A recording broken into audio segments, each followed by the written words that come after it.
O king, you do not know the meaning and origin of the words without protection, nor how one comes to be without protection or with protection, O ruler of men. Please continue watching to find out what protection truly means, as the great ascetic saint explains. Vegan, 'cause we can't lose this beautiful realm.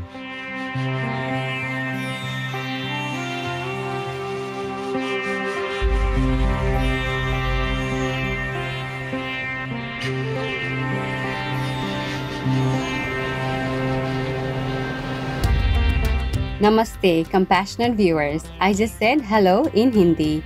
I'm Sanvi.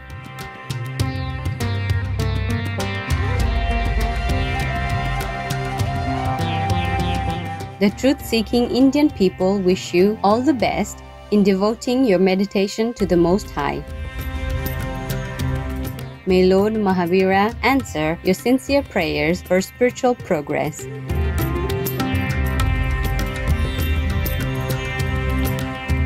Welcome to From Sacred Jainism Scripture, Uttaradhyayana, Lecture 20, Part 1 of 2. The religion of Jainism, traditionally called Jain Dharma, originated in ancient India. Jain Dharma emphasizes the value of right perception, right knowledge, and right conduct. Through inner reflection and sincere practice of these principles, one can attain moksha, or realization of the soul's true nature. The concept of ahimsa or non-violence is also central to Jainism. Thus, with respect for all life, Jain practitioners follow a pure vegan or plant-based diet. The Jain lineage includes 24 Tirthankaras, or beings who share the enlightenment with others. The Tirthankaras' teachings comprise the Agam sutras, which are the holy scriptures of Jainism. The 24th and last Tirthankara was Lord Mahavira, whose name means great hero. Born into a royal family in 599 BC, Prince Mahavira decided as a young man to pursue a solitary spiritual life. After 12 years of intensive meditation, he attained Kevala Jnana, or the highest wisdom. Lord Mahavira was known to face all obstacles with acceptance and forgiveness. He also shared discourses on spiritual truths, which formed the basis of present-day Jainism.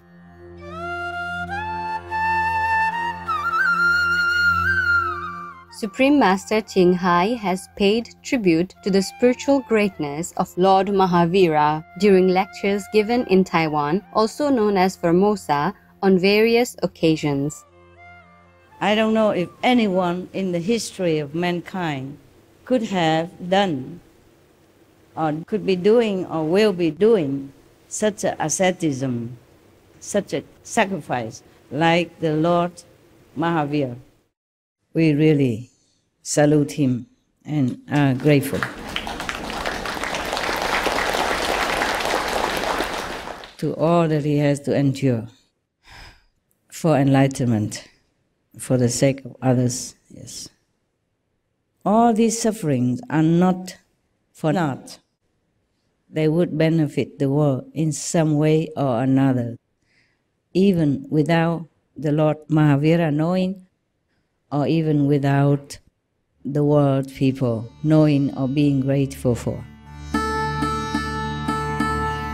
We now invite you to listen to excerpts from the 20th lecture of Uttaradhyayana, one of the most important scriptures in Jainism. This lecture, called The Great Duty of the Nirgranthas, or Jain Monks, describes a conversation between King Srenika and an ascetic saint.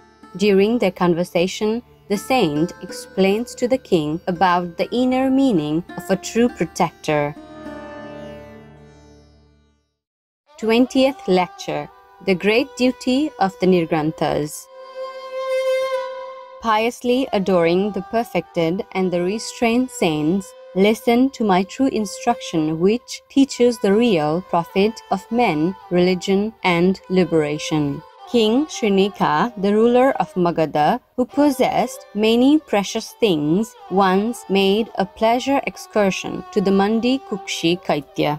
It was a park like Nandana, with trees and creepers of many kinds, peopled by various birds and full of various flowers. There he saw a restrained and concentrated saint sitting below a tree, who looked delicate and accustomed to comfort. When the king saw his figure, his astonishment at that ascetic's figure was very great and unequaled. Oh, his color! Oh, his figure! Oh, the loveliness of the noble man! Oh, his tranquility! Oh, his perfection! Oh, his disregard for pleasures!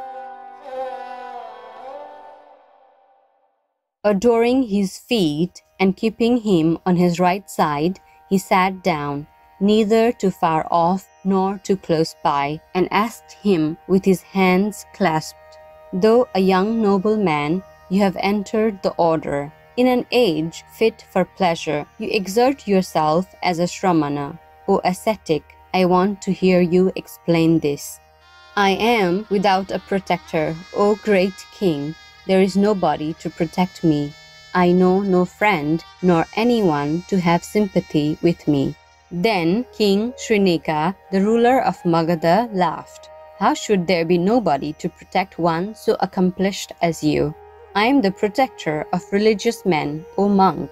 Enjoy pleasures together with your friends and relations, for it is a rare chance to be born as a human being. You yourself are without a protector, Srenika, ruler of Magadha. And as you are without a protector, how can you protect anybody else?"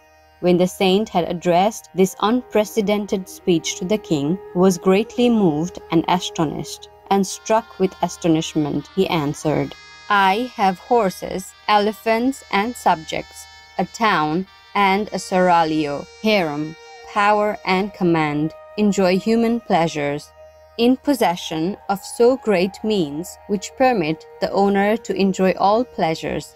How could he be without protection? Reverend sir, you speak on truth." "O king, you do not know the meaning and origin of the words without protection, nor how one comes to be without protection, or with protection, O ruler of men. Hear, O great king, with an undistracted mind, in what way a man can be said to be without protection, and with what purpose I have said all this. There is a town Kausambi by name, which is among towns what Indra is among the gods. There lived my father, who possessed great wealth. In my childhood, O great king, I caught a very bad eye disease and a severe burning fever in all my limbs, O ruler of men. My eyes ached as if a cruel enemy thrust a sharp tool in the hollow of my body. In the back, the heart, and the head, I suffered dreadful and very keen pains, equal to a stroke of lightning. Then the best physicians came to my help, who cure by their medical art and by spells, who were versed in their science and well knew spells and roots. They tried to cure me according to the fourfold science, 4 branches of medical science which they had been taught, but they could not rid me of my pains. Hence I say that I am without protection. My father would have spent all he possessed for my sake, but he could not rid me of my pains. Hence I say that I am without protection. My mother, O great king, was agonized with grief about her son, but she could not, etc. O great king, my own brothers, the elder and younger ones, could not rid me of my pains, etc. O great king, my own sisters, the elder and younger ones, could not, etc. O great king, my loving and faithful wife moistened my chest with the tears of her eyes. The poor lady did not eat, nor drink, nor bathe, nor use perfumes, wreaths, and anointment with my knowledge or without it. O great king, she did not leave my side, even for a moment, but she could not rid me of my pains. Hence I say that I am without protection. Then I said, it is very hard to bear pains again and again in the endless circle of births. If I for once shall get rid of these great pains, I shall become a houseless monk, calm, restrained, and ceasing to act. While I thought so, I fell asleep, O ruler of men, and after that night my pains had vanished. Then in the morning of the next day I took leave of my relations and became a houseless monk, calm, restrained, and ceasing to act. Thus I became the protector of myself and of others besides, of all living beings, whether they move or not. 20th Lecture. The Great Duty of the Nirgranthas. My own self is a river by Tarani. My own self the Salmali tree. My own self is the miraculous cow Kamadhu. My own self the park Nandana. My own self is the doer and undoer of misery and happiness. My own self, friend and foe, accordingly as I act well or badly. But there is still another want of protection, O king. Hear, therefore, O king, attentively with concentrated thoughts, how some easily discouraged men go astray after having adopted the law or spiritual precepts of the Nirgranthas or Jain monks. If an ordained monk, through carelessness, does not strictly keep the great vows, if he does not restrain himself, but desires pleasure, then his fetters will not be completely cut off. One who does not pay constant attention to his walking, his speaking, his begging, his receiving, and keeping of things necessary for a monk, and his easing nature does not follow the road trod by the Lord. One who for a long time wears a shaven crown and mortifies himself, but who is careless with regard to the vows and neglects penance and self-control will not be a winner in the battle of life. He is empty like a clenched fist, of no value like an uncoined false karshapana or ancient Indian coins, or like a piece of glass resembling turquoise. He is held lightly by men of discernment. He who has the character of a sinner, though he lays great stress on the outward signs of his calling as a means of living, he who does not control himself, though he pretends to do so, will come to grief for a long time. As the poison Kalakutta kills him who drinks it, as a weapon cuts him who awkwardly handles it, as a Vetala or ghost-like being kills him who does not lay him, so the law harms him who mixes it up with sensuality.